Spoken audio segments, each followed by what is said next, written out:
Bonjour la famille et bienvenue dans cette nouvelle vidéo. J'espère que vous vous portez bien et que vous avancez assez bien dans vos différents processus d'immigration. Si ce n'est pas le cas, c'est toujours un plaisir pour moi de vous y répondre en question. Laissez le maximum de commentaires, de questions. Je me ferai un plaisir de vous guider dans vos différents processus d'immigration. Quant à moi, il n'y a pas la très grande forme, mais je pense que ça va aller. C'est la raison de mon absence depuis quelques temps sur les réseaux.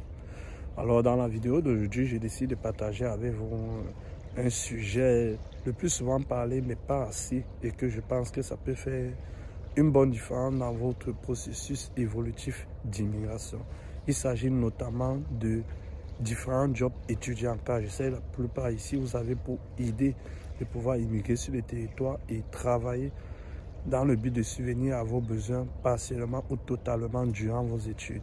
Alors, ce sont des thématiques qui t'intéressent. Je t'invite à écouter la vidéo jusqu'à la fin, car je pense qu'elle peut être d'une très grande utilité. On se prend juste après le générique pour plus de détails.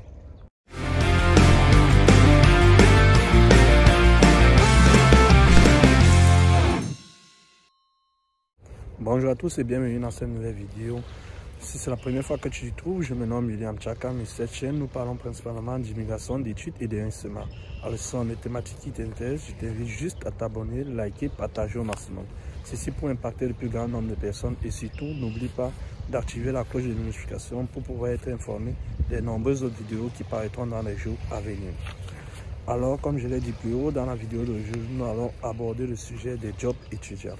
En quoi consiste-t-il et quels sont ces différences? En premier lieu, nous allons noter ici le job de préposé ou d'entretien ménager. Certes, ce n'est pas le job le tout premier auquel tu aurais pu penser, mais cela apporte une certaine flexibilité dans les horaires et un salaire assez compétitif. Ici, on parle d'entretien ménager, soit résidentiel dans les différents ménages, c'est-à-dire vous effectuez le ménage, le nettoyage des planchers, des surfaces, vous aider la personne à tenir sa maison propre, quoi. Soit l'entretien ménager au niveau industriel, c'est-à-dire dans les entreprises. Vous allez nettoyer juste les bureaux, le plancher, tout est consort. L'avantage dans ce job est que les horaires sont assez flexibles, car contrairement aux autres jobs, les cas sont généralement de 8 heures, de 12 heures. Il y en a quelques rares de 6 heures, mais dans ce job, vous pouvez avoir des horaires de 4 heures, de 3 heures, de 2 heures, de 6 heures. C'est assez flexible avec vos horaires et cela vous offre assez de disponibilité pour pouvoir effectuer vos études et pouvoir travailler en même temps, avec un salaire assez compétitif. Mais dans ce job, le profil idéal pour cela, c'est avoir un sens d'organisation et être naturellement très propre, car cela exige il y a certaines exigences en ce qui concerne le travail bien accompli et la propreté. En deuxième position, ici, nous allons parler du job des centres d'appel notamment. Il consiste à interroger un public cible avec des questions préétablies afin de récolter des données et des informations pour une entreprise dans le cadre d'un sondage. Dans ce cas, vous avez aussi des horaires assez flexibles et vous avez juste pour rôle d'appeler. Vous passez toute la journée au téléphone, soit de chez vous, soit de l'entreprise, afin de poser les différentes questions et de recueillir les informations. Cependant, pour cela, il faut avoir un profil assez spécifique, c'est-à-dire certaine patience, une courtoisie et une bonne élocution. Car il y a des clients qui ne vous donneront pas, qui ne seront pas assez faciles au téléphone, car ils n'auront pas le temps, ils vont vous injurer. Il faut être vraiment assez courtois, patient, car il faut noter que tous les appels que vous effectuez sont enregistrés dans le but de pouvoir former de nouvelles personnes qui viendront dans la job. Et aussi, les horaires sont assez flexibles, tout comme le premier. Vous pouvez effectuer des horaires de 4 heures, de 6 heures, de 8 heures, en fonction de votre disponibilité. Ce qui vous laisse assez de temps pour pouvoir continuer vos études sans aucune difficulté. Et le salaire n'est pas mal compétitif aussi. En troisième position, ici, je vais faire allusion au rôle de courtier ou de courtière ou de livreur, quoi. Ils sont pas mal recherchés sur le territoire canadien, car nous avons plusieurs entreprises de fast-food, de magasins et tout est consort. Et les gens préfèrent plus la livraison à domicile de nos jours, d'où on a besoin de ces livreurs-livreuses. Dans ce cas, vous devez avoir un profil assez sportif quand même. Vous devez vous préparer à cela, car vous allez soit utiliser des motos, soit des véhicules, soit des vélos pour pouvoir vous rendre et effectuer les différentes tâches et un sens de l'organisation. pour ne pas confondre les différents colis, remettre le colis de l'un aux autres. Ce job aussi vous offre une certaine disponibilité assez flexible par rapport à vos études. Donc vous pouvez choisir les cas qui vous arrangent le mieux et qui vous permettront de poursuivre vos études sans aucune difficulté. Et le salaire n'est pas mal compétitif aussi. En quatrième position, on va faire allusion au rôle de préposé aux bénéficiaires. Les préposés aux bénéficiaires le plus souvent utilisés dans les centres hospitalisés des personnes âgées ou dans les centres des personnes âgées de la gériatrie, soit dans des foyers pour pouvoir subvenir aux besoins, pour pouvoir aider les personnes âgées dans leurs derniers jours. Ce n'est pas un centre palliatif, mais c'est plus un centre d'hébergement de personnes âgées qui n'ont plus la totalité de leur autonomie. Vous allez les aider notamment dans les tâches quotidiennes, c'est-à-dire le ménage de la personne en soi, pas le ménage des lieux.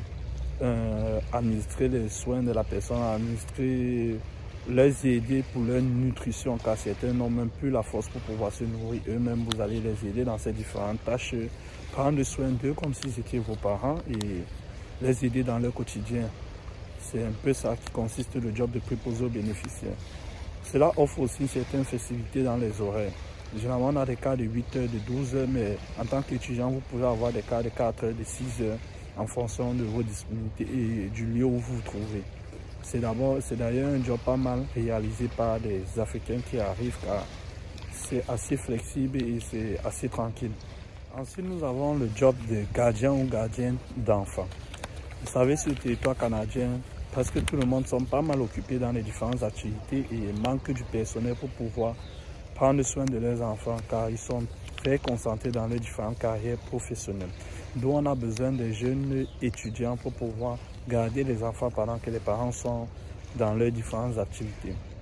C'est un job assez flexible aussi concernant les horaires et vous avez la possibilité de choisir la tranche d'âge qui vous arrange le mieux ou avec lesquels vous vous sentez le plus à l'aise et aussi les horaires qui vous arrangent le mieux. Dans ce job-ci, le profil recherché est celui notamment des personnes patientes, créatives et qui aiment les enfants, car si vous n'aimez pas les enfants, vous ne serez pas assez patient face à leurs caprices et vous ne saurez pas vraiment prendre soin d'eux. Et c'est un danger car la maltraitance de l'enfant est durement punie sur le territoire canadien. Ensuite, ici, nous allons parler du job de gardien ou gardienne d'animaux. Je tiens à préciser ici sur le territoire canadien que les animaux occupent une place très importante. Dans l'ordre hiérarchique, on va placer en premier lieu la femme, les enfants, ensuite les animaux avant de placer l'homme. D'où ils occupent une place très importante et vous devez vraiment être minutieux en ce qui les concerne. Nous avons ici des employeurs qui manquent de disponibilité pour pouvoir prendre soin de les différents animaux de compagnie et ils ont besoin de quelqu'un pour s'occuper notamment de les amener balader à l'extérieur, de prendre soin d'eux ou de les garder lorsqu'ils sont en vacances. C'est un job assez tranquille car vous permet de continuer vos études, de poursuivre, d'étudier vos leçons avec un salaire assez compétitif et des tranches horaires assez flexibles qui cadrent le mieux avec vos études. Elles sont d'ailleurs réalisées par pas mal d'étudiants sur le territoire canadien et qui les aident pas mal dans à subvenir. Un dernier point ici, nous allons parler du travail général. Quand on parle du travail général, c'est soit en entreprise, dans les différentes industries, quoi. Et vous effectuez plus un job de tâcheron en fonction du job que vous avez soumis. Soit vous travaillez dans une entreprise où vous effectuez une tâche précise, c'est-à-dire déplacer des objets, ou assurer un nettoyage, ou peut-être faciliter la surveillance de la machine si elle effectue bien son job. Sinon, vous allez les aider ou réparer les différentes tâches. En fonction de votre profil, de votre physique, de votre âge, on adapte un travail qui va le mieux avec vous. Mais d'ailleurs, ce sont des boulots un peu rudes, dont certaines personnes préfèrent le moins contrairement aux autres boulots. Car vous pouvez être amené à soulever des objets un peu lourds allant de 20 à 25 kg. Vous pouvez être amené à travailler de manière très physique, ce qui peut abîmer votre santé. D'où certaines personnes, par manque d'autres jobs, se trouvent en train de le faire, mais pour la plupart ne préfèrent pas ce genre de boulot. Voilà un peu listé des différents jobs que j'ai voulu partager avec vous afin de pouvoir mieux vous préparer comme d'habitude sur votre arrivée sur le territoire canadien. Dites-moi en commentaire ce que vous avez pensé et je vous invite à poser le maximum de questions possibles et on en parle comme d'habitude. On se dit à la prochaine vidéo. Ciao.